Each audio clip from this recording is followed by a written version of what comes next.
ਸਾਰੇ ਭੈਣ ਭਰਾਵਾਂ ਨੂੰ ਜੈ ਮਸੀਹ ਦੀ। ਅੱਜ ਦੇ ਵਚਨ ਦਾ ਮਨਨ ਕਰਨ ਤੋਂ ਪਹਿਲਾਂ ਅਸੀਂ ਪ੍ਰਾਰਥਨਾ ਵਿੱਚ ਜਾਵਾਂਗੇ। ਦਿਆਲੂ, ਕਿਰਪਾਲੂ, ਮਿਹਰਬਾਨ, ਪ੍ਰੇਮੀ ਪਰਮੇਸ਼ਵਰ, ਅਸੀਂ ਤੇਰਾ ਧੰਨਵਾਦ, ਤੇਰੀ ਮਹਿਮਾ, ਤੇਰੀ ਵਡਿਆਈ ਕਰਦੇ ਹਾਂ। ਤੇਰੇ ਨਾਮ ਨੂੰ ਉੱਚਾ ਕਰਦੇ ਹਾਂ ਕਿਉਂਕਿ ਤੂੰ ਮਹਾਨ ਅਧਿਰਾਜਾ ਹੋਇਆ ਹੈ ਅਤੇ ਸਾਡੀਆਂ ਦੁਆਵਾਂ ਨੂੰ ਸੁਣ ਕੇ ਪਰਮੇਸ਼ਰ ਪਿਤਾ ਉਸ ਦਾ ਉੱਤਰ ਦੇਣ ਵਾਲਾ ਪ੍ਰੇਮੀ ਪਰਮੇਸ਼ਰ ਹੈ। ਪਰਮੇਸ਼ਰ, ਅਸੀਂ ਬੇਨਤੀ ਕਰਦੇ ਹਾਂ ਅੱਜ ਦੇ ਵਚਨ ਨੂੰ ਜਦੋਂ ਅਸੀਂ ਤੇਰੇ ਕੋਲ ਸਿੱਖਣ ਜਾ ਰਹੇ ਹਾਂ ਤਾਂ ਸਾਨੂੰ ਆਪ ਦੇ ਗੂੜ ਭੇਤਾਂ ਨੂੰ ਸਿੱਖ ਕੇ ਉਸ ਦੇ ਪਿੱਛੇ ਚੱਲਣ ਦੇ ਲਈ ਮਦਦ ਕਰੀ, ਕਿਉਂਕਿ ਪਰਮੇਸ਼ਰ ਪਿਤਾ ਇਸ ਦੇ ਰਾਹੀਂ ਸਾਨੂੰ ਅੰਮ੍ਰਿਤ ਜਲ ਦੀਆਂ ਗੱਲਾਂ ਮਿਲਦੀਆਂ ਨੇ ਜਿਹੜੀਆਂ ਕਦੇ ਖਤਮ ਨਹੀਂ ਹੁੰਦੀਆਂ ਬਲਕਿ ਸਦੀਪਕ ਜਿਉਣ ਦਾ ਕਾਰਨ ਬਣਦੀਆਂ ਨੇ। ਇਸ ਲਈ ਅਸੀਂ ਤੇਰੇ ਇਸ ਵਚਨ ਨੂੰ ਅਤੇ ਸੁਣਨ ਵਾਲੇ ਨੂੰ ਅਤੇ ਬੋਲਣ ਵਾਲੇ ਨੂੰ ਦੋਵਾਂ ਨੂੰ ਤੇਰੇ ਹੱਥਾਂ ਵਿੱਚ ਸੌਂਪਦੇ ਹੋਏ ਉਸ ਦੇ ਉੱਤੇ ਤੇਰੀ ਬਰਕਤ ਮੰਗਦੇ ਹੋਏ ਬੇਨਤੀ ਮਸੀਹ ਯਸੂ ਦੇ ਪਵਿੱਤਰ ਤੇ ਸਮਰਥੀ ਨਾਮ ਵਿੱਚ ਮੰਗਦੇ ਹਾਂ, ਆਮੀਨ। ਪਿਆਰੇ ਅਜ਼ੀਜ਼, ਇਹਨਾਂ ਦਿਨਾਂ ਦੇ ਵਿੱਚ ਲੋਕ ਜੀਵਨ ਦੇ ਲਈ ਖੋਜ ਕਰ ਰਹੇ ਆ ਅਤੇ ਉਸ ਜੀਵਨ ਦੇ ਲਈ ਉਹ ਤਰ੍ਹਾਂ ਤਰ੍ਹਾਂ ਦੀਆਂ ਗੱਲਾਂ ਆਪਣੇ ਜੀਵਨ ਦੇ ਵਿੱਚ ਅਪਣਾਉਣ ਦੀ ਕੋਸ਼ਿਸ਼ ਕਰ ਰਹੇ ਨੇ। ਜਿਹੜਾ ਕੋਈ ਉਹਨਾਂ ਨੂੰ ਜਿਸ ਤਰ੍ਹਾਂ ਦੀ ਗੱਲ ਕਰ ਰਿਹਾ ਹੈ, ਜਿਹੜਾ ਕੋਈ ਉਹਨਾਂ ਨੂੰ ਜਿਸ ਤਰ੍ਹਾਂ ਦੇ ਜੀਵਨ ਨੂੰ ਪ੍ਰਾਪਤ ਕਰਨ ਦੇ ਕਾਰਨ ਦੱਸ ਰਿਹਾ, ਉਸ ਤਰ੍ਹਾਂ ਆਪਣੇ ਜੀਵਨ ਨੂੰ ਅਪਣਾ ਰਹੇ ਆ। ਪਰ ਸਵਾਲ ਇਹ ਹੈ ਕਿ ਜਿਹੜਾ ਜੀਵਨ ਹੈ ਉਹ ਸਾਨੂੰ ਕਿਸ ਤਰ੍ਹਾਂ ਮਿਲ ਸਕਦਾ ਹੈ? ਉਹ ਜੀਵਨ ਜਿਸ ਦੇ ਵਿੱਚ ਮੌਤ ਨਾ ਹੋਵੇ, ਉਹ ਜੀਵਨ ਜਿਸ ਦੇ ਵਿੱਚ ਦੁੱਖ ਜਾਂ ਸੋਗ ਨਾ ਹੋਵੇ, ਉਹ ਜੀਵਨ ਜਿਸ ਦੇ ਵਿੱਚ ਨਿਰਾਸ਼ਾ ਨਾ ਹੋਵੇ, ਉਹ ਜੀਵਨ ਜਿਹਦੇ ਵਿੱਚ ਕਲੇਸ਼ ਨਾ ਹੋਵੇ। ਕੁਝ ਅਜਿਹੀਆਂ ਗੱਲਾਂ ਸਾਡੇ ਜੀਵਨ ਦੇ ਵਿੱਚ ਵਾਪਰਦੀਆਂ ਅਤੇ ਲੋਕ ਉਸ ਦੀ ਖੋਜ ਦੇ ਵਿੱਚ ਭਾਲ ਕਰਦੇ ਆ, ਪਰ ਜਦੋਂ ਉਹ ਸੁਣਦੇ ਆ ਤੇ ਉਸ ਦੇ ਅਨੁਸਾਰ ਜੀਵਨ ਬਤੀਤ ਕਰਨ ਦੀ ਕੋਸ਼ਿਸ਼ ਕਰਦੇ ਆ ਤਾਂ ਉਹਨਾਂ ਨੂੰ ਇਹ ਚੀਜ਼ਾਂ ਮਿਲਦੀਆਂ ਨਹੀਂ ਹਨ ਅਤੇ ਉਹ ਨਿਰਾਸ਼ ਹੋ ਕੇ ਬਹਿ ਜਾਂਦੇ। ਪਰ ਬਾਈਬਲ ਇਸ ਦੇ ਬਾਰੇ ਕੀ ਕਹਿੰਦੀ ਹੈ, ਮੈਂ ਉਸ ਨੂੰ ਆਪ ਨੂੰ ਦੱਸਣਾ ਚਾਹੁੰਦਾ ਹਾਂ।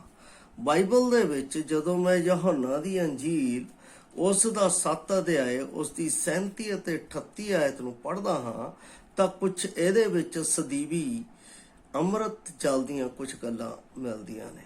ਔਰ ਇਹ ਜਦੋਂ ਮੈਂ ਖੰਡ ਪੜ੍ਹ ਰਿਹਾ ਸਾਂ ਤਾਂ ਇਸ ਵਿੱਚੋਂ ਮੈਨੂੰ ਜੋ ਸਿੱਖਣ ਦਾ ਵਿਸ਼ਾ ਮਿਲਿਆ ਹੈ ਉਹ ਹੈ ਕਿ ਅਸੀਂ ਅੰਮ੍ਰਿਤ ਜਲ ਨੂੰ ਕਿਵੇਂ ਪ੍ਰਾਪਤ ਕਰ ਸਕਦੇ ਹਾਂ ਜਾਂ ਪਾ ਸਕਦੇ ਹਾਂ। ਔਰ ਇਹ ਗੱਲਾਂ ਜਦੋਂ ਮੈਂ 37 ਅਤੇ 38 ਆਇਤ ਨੂੰ ਪੜ੍ਹਦਾ ਹਾਂ ਤਾਂ ਇਸ ਵਿੱਚ ਕੁਝ ਇਸ ਤਰ੍ਹਾਂ ਲਿਖਿਆ ਹੋਇਆ ਹੈ ਕਿ ਪਿਛਲੇ ਦਿਨ ਜਿਹੜਾ ਤਿਉਹਾਰ ਦਾ ਵੱਡਾ ਦਿਨ ਸੀ, ਯਿਸੂ ਖੜਾ ਹੋਇਆ ਅਤੇ ਕਹਿ ਕੇ ਉੱਚੀ ਬੋਲਿਆ, ਭਾਈ ਜੇ ਕੋਈ ਧਿਆਇਆ ਹੋਵੇ ਅਤੇ ਧਿਆਇਆ ਹੋਵੇ ਤਾਂ ਮੇਰੇ ਕੋਲ ਆ ਕੇ ਪੀਵੇ, ਅਤੇ ਜੋ ਕੋਈ ਮੇਰੇ ਉੱਤੇ ਨਿਹਚਾ ਕਰਦਾ ਹੈ ਲਿਖਤ ਅਨੁਸਾਰ ਅੰਮ੍ਰਿਤ ਜਲ ਦੀਆਂ ਨਦੀਆਂ ਉਹਦੇ ਅੰਦਰੋਂ ਵਗਣਗੀਆਂ। ਇਹ ਬੜਾ ਅਦਭੁਤ ਸ਼ਬਦ ਹੈ, ਅੰਮ੍ਰਿਤ ਜਲ ਦੀਆਂ ਨਦੀਆਂ ਉਸ ਵਿੱਚੋਂ ਵਗਣਗੀਆਂ। ਬੜਾ ਅਦਭੁਤ ਹੈ। ਔਰ ਮੈਂ ਇਸ ਤੇ ਧਿਆਨ ਦੇ ਰਿਹਾ ਸੀ ਕਿ ਪ੍ਰਭੂ ਯਿਸੂ ਮਸੀਹ ਪਿਛਲੇ ਦਿਨ ਜਿਹੜਾ ਤਿਉਹਾਰ ਦਾ ਵੱਡਾ ਦਿਨ ਸੀ, ਹੁਣ ਸਵਾਲ ਇਹ ਹੈ ਕਿ ਪ੍ਰਭੂ ਯਿਸੂ ਮਸੀਹ ਨੇ ਇਹ ਤਿਉਹਾਰ ਦੀ ਵੱਡੀ ਜਗ੍ਹਾ ਕਿਉਂ ਚੁਣੀ ਅਤੇ ਇਸ ਦੇ ਵਿੱਚ ਚੁਣ ਕੇ ਇਸ ਅੰਮ੍ਰਿਤ ਜਲ ਦੀ ਗੱਲ ਕਿਉਂ ਕੀਤੀ? ਜਦੋਂ ਮੈਂ ਇਸ ਦੀ ਖੋਜ ਕਰ ਰਿਹਾ ਸਾਂ ਤਾਂ ਮੈਨੂੰ ਇਹਦੇ ਵਿੱਚੋਂ ਇਹ ਪਤਾ ਲੱਗਾ ਕਿ ਅੰਮ੍ਰਿਤ ਜਲ ਤੋਂ ਪਹਿਲਾਂ ਜਿਹੜਾ ਤਿਉਹਾਰ ਦਾ ਦਿਨ ਸੀ ਉਹ ਝੌਂਪੜੀਆਂ ਦਾ ਪਰਵ ਸੀ। ਔਰ ਇਹ ਜਿਹੜਾ ਝੌਂਪੜੀਆਂ ਦਾ ਪਰਵ ਸੀ, ਇਸ ਵਿੱਚ ਲੋਕ ਯਰੂਸ਼ਲਮ ਦੇ ਵਿੱਚ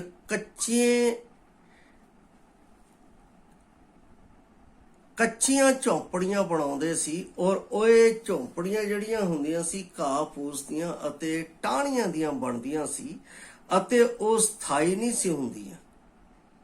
ਮਤਲਬ ਕਿ ਇੱਕ ਜਗ੍ਹਾ ਟਿਕਾਊ ਨਹੀਂ ਸੀ ਹੁੰਦੀਆਂ, ਉਹ ਝੌਂਪੜੀਆਂ ਬਣਾ ਕੇ ਉਸ ਦੇ ਵਿੱਚ ਰਹਿ ਕੇ ਅਤੇ ਉਸ ਦਾ ਫਲ ਪਰਮੇਸ਼ਵਰ ਦੇ ਅੱਗੇ ਚੜਾ ਕੇ ਧੰਨਵਾਦ ਸਣੇ ਤਾਂ ਉਹ ਆਪਣੇ ਆਪਣੇ ਜਗ੍ਹਾ ਤੋਂ ਜਿੱਥੋਂ ਆਏ ਹੁੰਦੇ ਸੀ ਉੱਥੋਂ ਨਿਕਲ ਜਾਂਦੇ ਸੀ।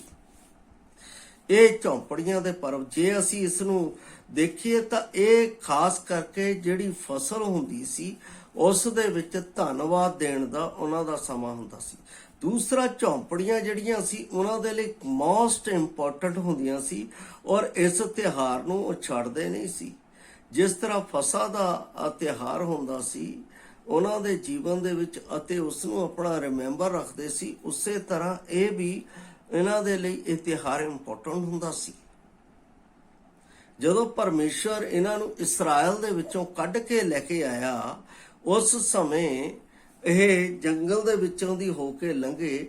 40 ਸਾਲ ਇਹਨਾਂ ਨੂੰ ਆਪਣਾ ਉਸ ਜੰਗਲ ਦੇ ਵਿੱਚੋਂ ਲੰਘਦਿਆਂ ਹੋਏ, ਤਾਂ ਇਹ ਇਸ ਚੀਜ਼ ਨੂੰ ਦਰਸਾਉਂਦਾ ਹੈ ਕਿ ਪਰਮੇਸ਼ਵਰ ਸਾਨੂੰ ਕਿਸ ਤਰ੍ਹਾਂ ਉਸ ਕਸ਼ਟ ਅਤੇ ਵਿਪਤਾ ਤੋਂ ਕੱਢ ਕੇ ਅਜਿਹੇ ਨਗਰ ਦੇ ਵਿੱਚ ਲੈ ਕੇ ਆਇਆ ਜਿੱਥੇ ਦੁੱਧ ਅਤੇ ਮਧੂ ਅਤੇ ਉਸ ਦੀਆਂ ਧਾਰਾਵਾਂ ਜਿਹੜੀਆਂ ਸੀ ਉੱਥੇ ਵਗਦੀਆਂ ਸੀ। ਇਸ ਦਾ ਮਤਲਬ ਇਹ ਨਹੀਂ ਕਿ ਉੱਥੇ ਦੁੱਧ ਅਤੇ ਸ਼ਹਿਦ ਅਤੇ ਮਧੂ ਦੀਆਂ ਧਾਰਾਵਾਂ, ਉਸ ਜਗ੍ਹਾ ਦੇ ਉੱਤੇ ਇੰਨਾ ਖਜ਼ਨੇ ਪਦਾਰਥ ਹੁੰਦਾ ਸੀ ਅਤੇ ਉਸ ਜਗ੍ਹਾ ਦੇ ਉੱਤੇ ਸਾਧਨ ਇੰਨੇ ਸੀ ਕਿ ਇਸਰਾਇਲ ਕਦੇ ਭੁੱਖਾ ਨਹੀਂ ਸੀ ਰਹਿ ਸਕਦਾ। ਔਰ ਇਸ ਲਈ ਉਹ ਆਪਣਾ ਉਸ ਜਗ੍ਹਾ ਨੂੰ ਜਿਹੜਾ ਹੈ ਪਰਮੇਸ਼ਵਰ ਦੀ ਮਹਿਮਾ ਦੇ ਲਈ ਕਰਕੇ ਇਕੱਠਾ ਕਰਦੇ ਸੀ। ਔਰ ਇਸ ਤਿਉਹਾਰ ਨੂੰ ਉਹ ਝੌਂਪੜੀਆਂ ਦੇ ਪਰਬ ਦੇ ਰੂਪ ਦੇ ਵਿੱਚ ਮਨਾਉਂਦੇ ਸੀ। ਮੈਂ ਇਸ ਨੂੰ ਆਪ ਦੇ ਲਈ ਲੇਵੀਆਂ ਦੀ ਪੁਸਤਕ ਉਸ ਦਾ 23 ਅਧਿਆਇ ਉਸ ਦੀ 43 ਆਇਤ ਆਪ ਦੇ ਲਈ ਪੜ੍ਹ ਰਿਹਾ ਹਾਂ। ਲੇਵੀਆਂ ਦੀ ਪੁਸਤਕ 23 ਅਧਿਆਇ ਉਸ ਦੀ 43 ਆਇਤ ਮੈਂ ਆਪ ਦੇ ਲਈ ਪੜ੍ਹ ਰਿਹਾ ਹਾਂ। ਇੱਥੇ ਲਿਖਿਆ ਹੈ, ਜਿਸ ਤੋਂ ਤੁਹਾਡੀਆਂ ਪੀੜ੍ਹੀਆਂ ਜਾਣਨ ਜੋ ਮੈਂ ਇਸਰਾਈਲੀਆਂ ਨੂੰ ਛੱਪਰਿਆਂ ਵਿੱਚ ਭਾਵ ਝੌਂਪੜੀਆਂ ਵਿੱਚ ਵਸਾਇਆ, ਜਿਸ ਵੇਲੇ ਮੈਂ ਉਹਨਾਂ ਨੂੰ ਮਿਸਰ ਦੇਸ਼ ਤੋਂ ਲਿਆਂਦਾ, ਮੈਂ ਯਹੋਵਾ ਤੁਹਾਡਾ ਪਰਮੇਸ਼ਰ ਹਾਂ। ਔਰ ਇਸਰਾਇਲ ਦੇ ਵਿੱਚ ਝੌਂਪੜੀਆਂ ਦਾ ਪਰਬ ਜਿਸ ਦੇ ਜ਼ਿਕਰ ਕਈ ਵਾਰ ਪੌਲਸ ਰਸੂਲਾਂ ਦੇ ਕਰਤੱਵ ਦੇ ਵਿੱਚ ਵੀ ਕਰਦਾ ਔਰ ਪ੍ਰਭੂ ਯਿਸੂ ਮਸੀਹ ਦੇ ਉੱਤੇ ਪ੍ਰਚਾਰ ਕਰਦਾ। ਔਰ ਇਹ ਉਸ ਦੇ ਲਈ ਠੀਕ ਵੇਲਾ ਸੀ, ਕਿਉਂਕਿ ਇਹ ਪਰਬ ਜਿਹੜਾ ਸੀ ਠੀਕ 7 ਦਿਨਾਂ ਤੋਂ ਬਾਅਦ 8ਵੇਂ ਦਿਨ ਪਰਮੇਸ਼ਵਰ ਦੇ ਅੱਗੇ ਜੋ ਫਲ ਜੋ ਪਰਮੇਸ਼ਵਰ ਨੇ ਇਹਨਾਂ ਨੂੰ ਦਾਤ ਦਿੱਤੀ ਹੁੰਦੀ ਸੀ ਉਹਦਾ ਪਹਿਲਾ ਫਲ ਉਸ ਝੌਂਪੜੀਆਂ ਦੇ ਪਰਬ ਦੇ ਵਿੱਚ ਧੰਨਵਾਦ ਦੇ ਸਣੇ ਪਰਮੇਸ਼ਵਰ ਦੇ ਅੱਗੇ ਚੜਾਇਆ ਕਰਦੇ ਸਨ। ਇਹ ਬੜੀ ਬਹੁਤ ਵੱਡੀ ਅਤੇ ਬਹੁਤ ਸਮਝਣ ਵਾਲੀ ਗੱਲ ਹੈ ਕਿ ਇਸਰਾਇਲੀ ਕਦੇ ਵੀ ਪਰਮੇਸ਼ਵਰ ਦੇ ਕੀਤੇ ਹੋਏ ਅਹਿਸਾਨਾਂ ਨੂੰ ਆਪਣੇ ਜੀਵਨ ਦੇ ਵਿੱਚ ਨਹੀਂ ਸੀ ਭੁੱਲਦੇ। ਉਹ 7ਵੇਂ ਦਿਨ ਮਤਲਬ ਕਿ ਸਾਲ ਦੇ ਵਿੱਚ ਜਦੋਂ ਝੌਂਪੜੀਆਂ ਦਾ ਪਰਬ ਆਉਂਦਾ ਸੀ ਤਾਂ ਉਹਦੇ 8ਵੇਂ ਦਿਨ ਮਤਲਬ ਕਿ ਭਾਵ ਐਤਵਾਰ ਦੇ ਦਿਨ ਉਹ ਪਰਮੇਸ਼ਵਰ ਦੀ ਮਹਿਮਾ ਦੇ ਲਈ ਉਹਨੂੰ ਧੰਨਵਾਦ ਦੀ ਭੇਂਟ ਚੜਾਇਆ ਕਰਦੇ ਸਨ। ਇਹ ਪੁਰਾਣੇ ਨੇਮ ਦਾ ਨੇਮ ਸੀ। ਔਰ ਇਹ ਨੇਮ ਜਿਹੜਾ ਹੈ ਹੁਣ ਇੱਥੇ ਪ੍ਰਭੂ ਯਿਸੂ ਮਸੀਹ ਉਹ ਕਹਿੰਦਾ ਹੈ ਪਿਛਲੇ ਦਿਨ ਜਿਹੜਾ ਤਿਉਹਾਰ ਦਾ ਵੱਡਾ ਦਿਨ ਸੀ, ਇਹਦਾ ਮਤਲਬ ਉਸ ਤੋਂ ਬਾਅਦ ਵਿੱਚ ਜਦੋਂ ਧੰਨਵਾਦ ਦੇਣ ਦਾ ਸਮਾਂ ਆਉਂਦਾ ਹੈ ਤਾਂ ਉਸ ਦਿਨ ਉਹ ਖੜਾ ਹੋ ਕੇ ਅਤੇ ਇਹ ਕਹਿ ਕੇ ਉੱਚੀ ਬੋਲਿਆ, ਭਾਈ ਜੋ ਕੋਈ ਤਿਹਾਇਆ ਹੋਵੇ ਤਾਂ ਮੇਰੇ ਕੋਲ ਆਵੇ ਅਤੇ ਪੀਵੇ। ਇਹਦਾ ਮਤਲਬ ਇਹ ਵੀ ਇੱਕ ਧੰਨਵਾਦ ਦਾ ਸਮਾਂ, ਇਹ ਵੀ ਇੱਕ ਅੰਮ੍ਰਿਤ ਜਲ ਦਾ ਦੇਣ ਦਾ ਸਮਾਂ ਸੀ ਜਿਸ ਵਿੱਚ ਪ੍ਰਭੂ ਨੇ ਉਸ ਭੀੜ ਦੇ ਵਿੱਚ ਜਿੱਥੇ ਇਸਰਾਇਲੀ ਇਕੱਠੇ ਹੋਏ ਸੀ ਉਹਨਾਂ ਨੂੰ ਇਹ ਦੇਣ ਦੇ ਲਈ ਚੁਣਿਆ ਕਿ ਅਸੀਂ ਆਪਣੇ ਜੀਵਨ ਦੇ ਵਿੱਚ ਉਸ ਅੰਮ੍ਰਿਤ ਜਲ ਨੂੰ ਪ੍ਰਾਪਤ ਕਰ ਸਕੀਏ ਜਿਹੜਾ ਪਰਮੇਸ਼ਰ ਨੇ ਮੇਰੇ ਅਤੇ ਆਪ ਦੇ ਲਈ ਅੱਜ ਤੋਂ 2000 ਸਾਲ ਪਹਿਲਾਂ 2021 ਸਾਲ ਪਹਿਲਾਂ ਇਸ ਧਰਤੀ ਦੇ ਉੱਤੇ ਘੱਲਿਆ। ਔਰ ਜਿਹੜਾ ਖੁਦ ਇੱਥੇ ਆਹਵਾਨ ਕਰ ਰਿਹਾ, ਕੀ ਆਹਵਾਨ ਕਰ ਰਿਹਾ, ਜੋ ਕੋਈ ਮੇਰੇ ਉੱਤੇ ਨਿਹਚਾ ਕਰਦਾ ਹੈ ਲਿਖਤ ਅਨੁਸਾਰ ਅੰਮ੍ਰਿਤ ਜਲ ਦੀਆਂ ਨਦੀਆਂ ਉਹਦੇ ਅੱਗੇ ਬਹਿ ਨਿਕਲਣਗੀਆਂ। ਇਹ ਇੰਪੋਰਟੈਂਟ ਗੱਲ ਹੈ। ਇੱਥੇ ਮੈਂ ਇਹ ਵੀ ਦੇਖਦਾ ਹਾਂ ਕਿ ਪ੍ਰਭੂ ਦਾ ਜਿਹੜਾ ਪਰਵ ਹੈ ਉਹ ਬੜਾ ਇੰਪੋਰਟੈਂਟ ਹੈ। ਜਦੋਂ ਮੈਂ ਕੁਰੰਥ ਦੇ ਵਿੱਚ ਜਾ ਕੇ ਉਹਦਾ ਪਹਿਲਾ ਕੁਰੰਥੀਆਂ ਅਤੇ 15 ਅਧਿਆਏ ਉਸ ਦੀ 20 ਆਇਤ ਨੂੰ ਮੈਂ ਆਪ ਦੇ ਲਈ ਪੜ੍ਹ ਰਿਹਾ ਹਾਂ। ਪਹਿਲਾ ਕੁਰੰਥੀਆਂ 15 ਅਧਿਆਏ ਉਸ ਦੀ 20 ਆਇਤ ਨੂੰ ਮੈਂ ਆਪ ਦੇ ਲਈ ਪੜ੍ਹ ਰਿਹਾ। ਲਿਖਿਆ, ਪਰ ਹੁਣ ਮਸੀਹ ਤਾਂ ਮੁਰਦਿਆਂ ਵਿੱਚੋਂ ਜੀ ਉੱਠਿਆ ਤੇ ਸੁੱਤਿਆਂ ਹੋਇਆਂ ਦਾ ਪਹਿਲਾ ਫਲ ਹੈ।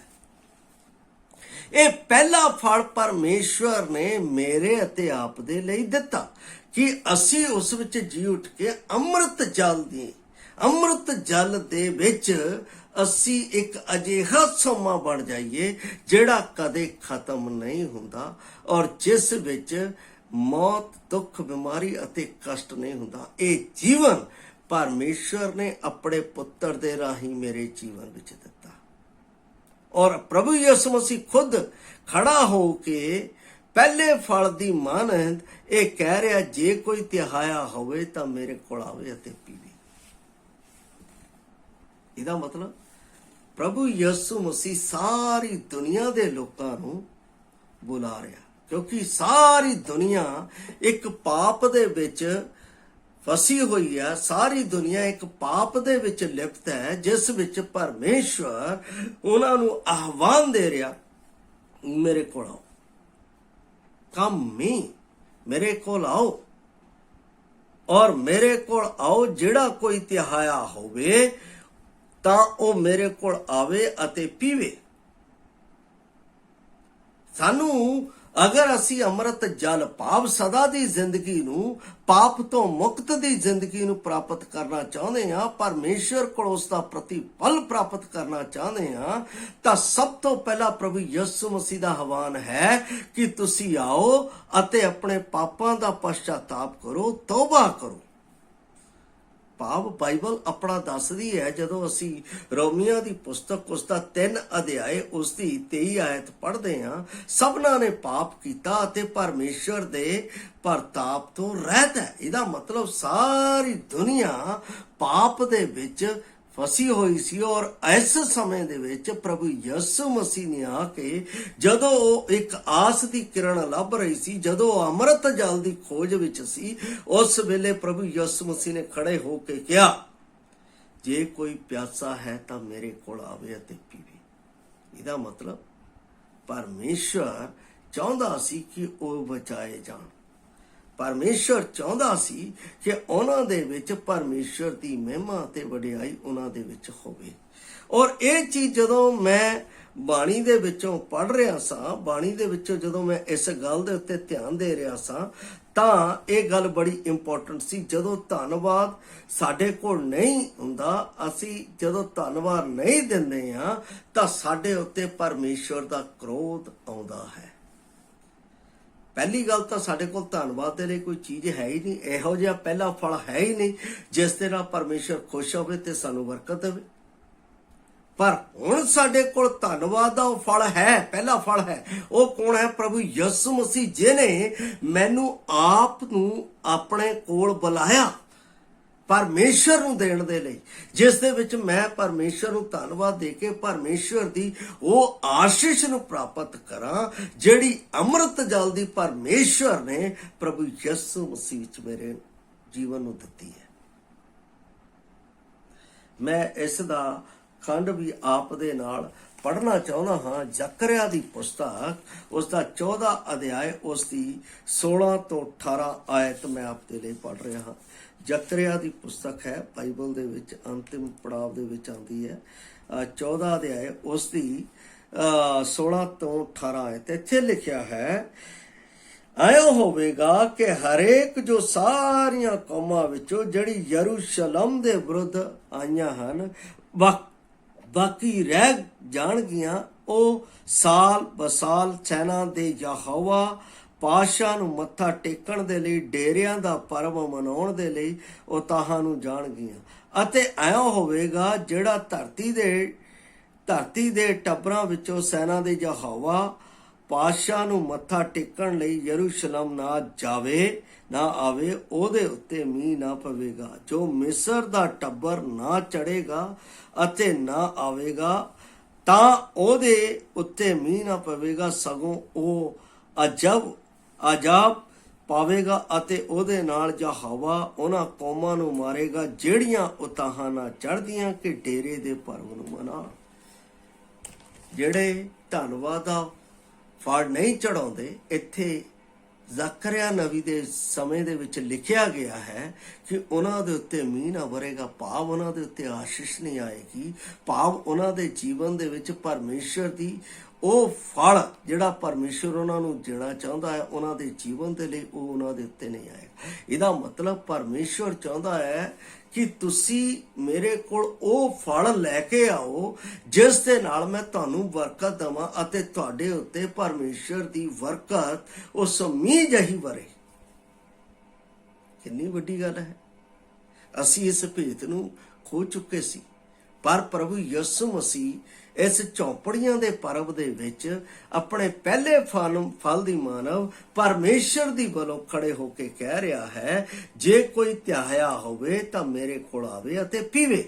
ਅਤੇ ਉਸ ਤੋਂ ਬਾਅਦ ਕਹਿੰਦਾ ਜੇ ਕੋਈ, ਔਰ ਇਹਦੇ ਵਿੱਚ ਸਾਨੂੰ ਇੰਟਰਨਲ ਹੋਪ ਹੈ, ਇਹਦੇ ਵਿੱਚ ਸਾਨੂੰ ਪਾਣੀ ਜਿਹੜਾ ਹੈ ਉਹ ਸਾਨੂੰ ਪਰਮੇਸ਼ਰ ਦੀ ਆਸ ਦੇ ਬਾਰੇ ਦੱਸਦਾ। ਉਹ ਵੀ ਮੈਂ ਆਪ ਦੇ ਲਈ ਪੜ੍ਹ ਰਿਹਾ, ਯਸ਼ਾਇਆ ਦੀ ਪੁਸਤਕ ਉਸ ਦਾ 12 ਅਧਿਆਏ ਉਸ ਦੀ 3 ਆਇਤ ਦੇ ਵਿੱਚ ਕੁਝ ਇਸ ਤਰ੍ਹਾਂ ਲਿਖਿਆ ਹੋਇਆ ਹੈ। ਮੈਂ ਆਪ ਦੇ ਲਈ ਉਸ ਨੂੰ ਵੀ ਪੜਾਂਗਾ।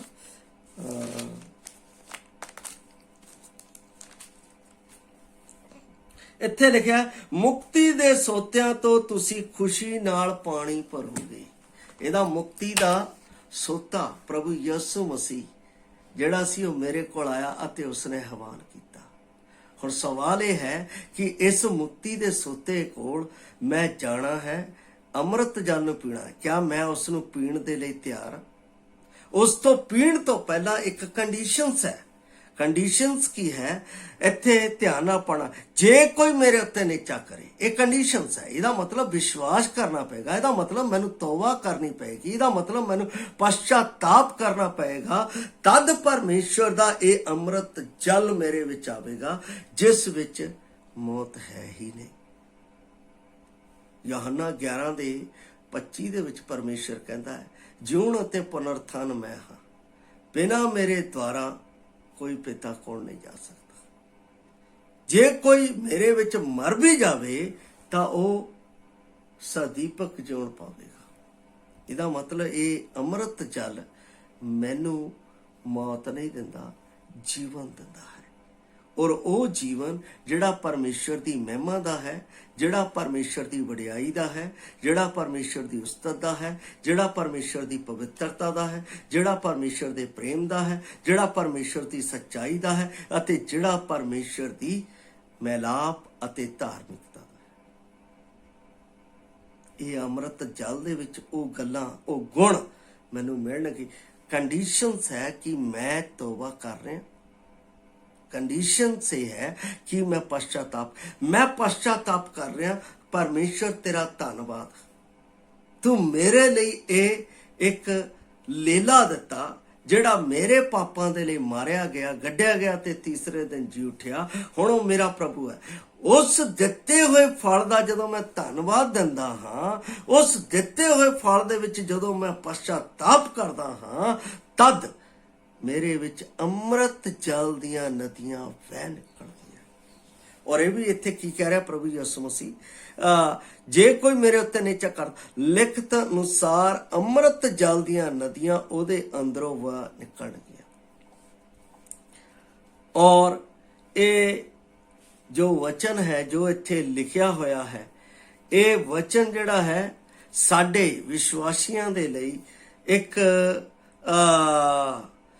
ਅਜਿਹਾ ਅਧਿਕਾਰ ਰੱਖਦਾ ਹੈ ਜਿਸ ਦੇ ਰਾਹੀਂ ਅਸੀਂ ਪਰਮੇਸ਼ਵਰ ਦੇ ਨੇੜੇ ਜਾਂਦੇ ਹਾਂ ਅਤੇ ਪਰਮੇਸ਼ਵਰ ਦੇ ਨੇੜੇ ਜਾ ਕੇ ਉਸ ਫਲ ਦਾ ਆਨੰਦ ਆਪਣੇ ਵਿੱਚ ਪ੍ਰਾਪਤ ਕਰਦੇ ਹਾਂ ਅਤੇ ਉਸ ਆਨੰਦ ਦੇ ਰਾਹੀਂ ਪਰਮੇਸ਼ਰ ਦੇ ਨਾਮ ਨੂੰ ਉੱਚਾ ਕਰਦੇ ਹਾਂ। ਪਹਿਲੀ ਗੱਲ ਮੈਂ ਇਹ ਸਮਝਦਾ ਹਾਂ ਜੋ ਇਸ ਵਚਨ ਦੇ ਵਿੱਚ ਮੈਨੂੰ ਮਿਲਦੀ ਹੈ ਕਿ ਇਹਦੇ ਵਿੱਚ ਪਰਮੇਸ਼ਰ ਦਾ ਜਿਹੜਾ ਵਚਨ ਹੈ ਵਿਸ਼ਵਾਸੀ ਦਾ ਸਰਵੋੱਚ ਅਖਤਿਆਰ ਹੈ। ਸਰਵੋੱਚ ਅਖਤਿਆਰ ਹੈ ਪਰਮੇਸ਼ਰ ਨੂੰ ਪ੍ਰਾਪਤ ਕਰਨ ਦਾ ਮਸੀਹ ਯਿਸੂ ਦੇ ਰਾਹੀਂ। ਔਰ ਇਹਦੇ ਵਿੱਚ ਮੈਂ ਇਹ ਵੀ ਸਮਝਦਾ ਹਾਂ ਕਿ ਬਾਈਬਲ ਦਾ ਇਹ ਸਭ ਤੋਂ ਵੱਡਾ ਅਜਿਹਾ ਅਖਤਿਆਰ ਵਾਲਾ ਖੰਡ ਹੈ ਜਿਸ ਵਿੱਚ ਅਸੀਂ ਪਰਮੇਸ਼ਰ ਨੂੰ ਹੇ ਅੱਬਾ ਹੇ ਪਿਤਾ ਕਹਿ ਕੇ ਪ੍ਰਾਪਤ ਕਰਨ ਦਾ ਹੱਕ ਵੀ ਪ੍ਰਾਪਤ ਕਰਦੇ ਹਾਂ। ਅੰਮ੍ਰਿਤ ਜਲ ਵਿੱਚ, ਅੰਮ੍ਰਿਤ ਜਲ ਵਿੱਚ। ਦੂਸਰਾ ਮੈਂ ਇਹ ਦੇਖਦਾ ਹਾਂ ਕਿ ਪਰਮੇਸ਼ਵਰ ਨੇ ਇਸ ਵਿੱਚ ਸਾਨੂੰ ਇੱਕ ਛੁਟਕਾਰਾ ਦਿੱਤਾ ਹੈ।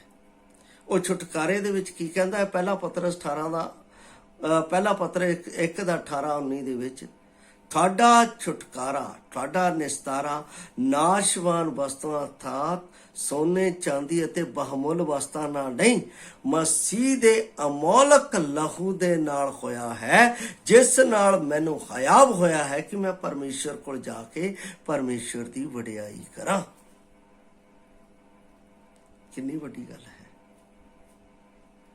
ਔਰ ਇਹ ਗੱਲ ਪਰਮੇਸ਼ਰ ਮੈਨੂੰ ਦਿੰਦਾ ਹੈ, ਇਹ ਗੱਲ ਮੇਰੇ ਜੀਵਨ 'ਚ ਦਿੰਦਾ ਹੈ ਔਰ ਇਹ ਚੀਜ਼ ਪਰਮੇਸ਼ਰ ਨੇ ਮੇਰੇ ਜੀਵਨ 'ਚ ਦੇ ਦਿੱਤੀ ਹੈ। ਹੁਣ ਸਵਾਲ ਇਹ ਹੈ ਕਿ ਮੈਂ ਇਸ ਅੰਮ੍ਰਿਤ ਜਲ ਨੂੰ ਆਪਣੇ ਵਿੱਚ ਲੈਣਾ ਹੈ ਜਾਂ ਨਹੀਂ। ਪਰਮੇਸ਼ਰ ਨੇ ਆਹਵਾਨ ਦੇ ਦਿੱਤਾ ਹੈ, ਜੇ ਕੋਈ ਧਿਆਇਆ ਹੋਵੇ ਮੇਰੇ ਕੋਲ ਆਵੇ ਅਤੇ ਪੀਵੇ। ਯਿਸੂ ਮਸੀਹ ਨੂੰ ਸਵੀਕਾਰ ਕਰੇ ਤਾਂ ਲਿਖਿਆ ਉਹਦੇ ਵਿੱਚ ਅੰਮ੍ਰਿਤ ਜਲ ਦੀਆਂ ਨਦੀਆਂ ਵਹਿ ਨਿਕਲਣ। ਇਹਦਾ ਮਤਲਬ ਉਹਦੇ ਮੂੰਹ 'ਚ ਕੜੱਤਣ ਦੀਆਂ ਗੱਲਾਂ ਨਹੀਂ ਨਿਕਲਣਗੀਆਂ, ਉਹਦੇ ਵਿੱਚ ਬੁਰਾਈ ਦੀਆਂ ਗੱਲਾਂ ਨਹੀਂ ਨਿਕਲਣਗੀਆਂ, ਈਰਸ਼ ਨਿੰਦਾ ਦੀਆਂ ਗੱਲਾਂ ਨਹੀਂ ਨਿਕਲਣਗੀਆਂ, ਉਹਦੇ ਵਿੱਚ ਨਿਰਾਸ਼ਾਤਮਕ ਗੱਲਾਂ ਨਹੀਂ ਨਿਕਲਣਗੀਆਂ। ਜਿਉਂਦੀ ਆਸ ਦੀਆਂ ਗੱਲਾਂ ਅੰਮ੍ਰਿਤ ਜਲ ਵਿੱਚ ਨਿਕਲਣਗੀਆਂ, ਜਿਹੜੀਆਂ ਕਦੇ ਸਾਨੂੰ ਨਾ ਨਿਰਾਸ਼ ਕਰਦੀਆਂ ਨਾ ਕਦੇ ਹਤਾਸ਼ ਕਰਦੀਆਂ। ਹੁਣ ਸਵਾਲ ਇਹ ਹੈ ਕਿ ਮੈਂ ਇਸ ਅੰਮ੍ਰਿਤ ਜਲ ਨੂੰ ਪਰਮੇਸ਼ਰ ਨੇ ਮੈਨੂੰ ਦੇ ਦਿੱਤਾ ਹੈ ਕਿ ਮੈਂ ਇਸ ਨੂੰ ਪ੍ਰਾਪਤ ਕਰਾਂ ਜਾਂ ਨਾ ਕਰਾਂ। ਪ੍ਰਾਪਤ ਕਰੋਗੇ ਤਾਂ ਜੀਵਨ ਪਾਓਗੇ, ਜੇ ਪ੍ਰਾਪਤ ਨਾ ਕਰੋਗੇ ਤਾਂ ਸਦੀਵੀ ਮੌਤ, ਸਦੀਵੀ ਮੌਤ ਮੇਰੇ ਲਈ ਖੜੀ ਹੈ। ਮੈਂ ਉਸ ਨੂੰ ਆਪਣੇ ਜੀਵਨ 'ਚ ਪਾਵਾਂਗਾ ਅਤੇ ਉਸ ਦੇ ਵਿੱਚ ਰੋਣਾ ਕਰਲਾਉਣਾ ਅਤੇ ਆਪਣੇ ਜੀਵਨ ਦੇ ਵਿੱਚ ਆਪਣੀਆਂ ਨਿਰਾਸ਼ਾਵਾਂ ਦੇ ਉੱਤੇ ਨਿਰਾਸ਼ ਹੋਣਾ। ਇਸ ਲਈ ਪਿਆਰੋ, ਪਰਮੇਸ਼ਵਰ ਨੇ ਮੇਰੇ ਅੱਗੇ ਧਰ ਦਿੱਤਾ ਹੈ ਕਿ ਮੈਂ ਜੀਵਨ ਨੂੰ ਪ੍ਰਾਪਤ ਕਰਾਂ ਜਾਂ ਨਾ ਕਰਾਂ। ਮੈਂ ਚਾਹੁੰਦਾ ਹਾਂ ਕਿ ਅਸੀਂ ਜੀਵਨ ਨੂੰ ਪ੍ਰਾਪਤ ਕਰੀਏ ਅਤੇ ਉਸ ਅੰਮ੍ਰਿਤ ਜਲ ਨੂੰ ਪੀਏ ਜਿਸ ਦੇ ਵਿੱਚ ਪਰਮੇਸ਼ਵਰ ਦੀਆਂ ਅੰਮ੍ਰਿਤ ਜਲ ਦੀਆਂ ਸਦੀਵੀ ਗੱਲਾਂ ਨੇ। ਪ੍ਰਭੂ ਆਪ ਨੂੰ ਇਸ ਵਚਨ ਦੇ ਨਾਲ ਆਸ਼ੀਸ਼ ਦੇਵੇ ਅਤੇ ਇਸ ਅੰਮ੍ਰਿਤ ਜਲ ਨੂੰ ਪ੍ਰਾਪਤ ਕਰਨ ਦਾ ਬਲ ਦੇਵੇ। ਸਾਰਿਆਂ ਨੂੰ ਜੈ ਮਸੀਹ ਦੀ। ਮਾਰਾਨਾਥਾ।